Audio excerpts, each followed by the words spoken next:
അനിറ്റമിസ് ആണ്. അപ്പൊ നിങ്ങൾക്ക് മുകളിൽ ഒരു ഫിഗർ കാണാനായിട്ട് സാധിക്കുന്നുണ്ട്. ആ ഫിഗറിൽ എന്തെങ്കിലും തെറ്റുണ്ടോ എന്ന് നമുക്കൊന്ന് കണ്ടുപിടിച്ചാലോ? അപ്പൊ ഫിഗർ നോക്കുമ്പോൾ തന്നെ അറിയാം അതൊരു കാറ്റിനെയാണ് സൂചിപ്പിക്കുന്നത്. അപ്പൊ എവിടെ നിന്ന് എങ്ങോട്ടേക്കാണ് ഇവിടെ കാറ്റ് വീശുന്നത്? ഈ ഒരു ഡയറക്ഷനിൽ നിന്നും ഈ ഒരു ഡയറക്ഷനിലേക്കാണ് ഇവിടെ കാറ്റ് വീശുന്നത്.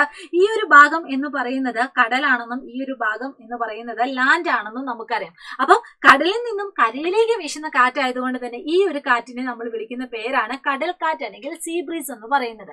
സീ ബ്രീസ് എന്ന് പറയുന്നത് സാധാരണഗതിയിൽ പകൽ സമയത്താണ് നടക്കുന്നത്. പക്ഷെ ഈ ഒരു ഫിഗർ നോക്കിയാൽ അറിയാം ഇവിടെ കൊടുത്തിരിക്കുന്ന സിറ്റുവേഷൻ എന്ന് പറയുന്നത് ഡേ അല്ല, പകരം നൈറ്റ് ആണ്. കാരണം നമുക്കിവിടെ സ്റ്റാറിനെയും മൂണിനെയും കാണാനായിട്ട് സാധിക്കുന്നുണ്ട്. ഈ പറഞ്ഞിരിക്കുന്ന രാത്രിയിൽ ഒരിക്കലും കടൽക്കാറ്റ് വീശില്ല. രാത്രിയിൽ വീശുന്ന കാറ്റാണ് മക്കളെ കരക്കാറ്റ് അല്ലെങ്കിൽ ലാൻഡ് ബ്രീസ് എന്ന് പറയുന്നത്. അപ്പൊ ഈ ഒരു ഫിഗറിലെ തെറ്റ് നിങ്ങൾക്ക് മനസ്സിലായി എന്ന് വിശ്വസിക്കുന്നു. അപ്പൊ ഇതുപോലെയുള്ള ഇൻട്രസ്റ്റിംഗ് ആയിട്ടുള്ള ചില ചോദ്യങ്ങളുമായിട്ട് നമുക്ക് വീണ്ടും കാണാം. ബൈ.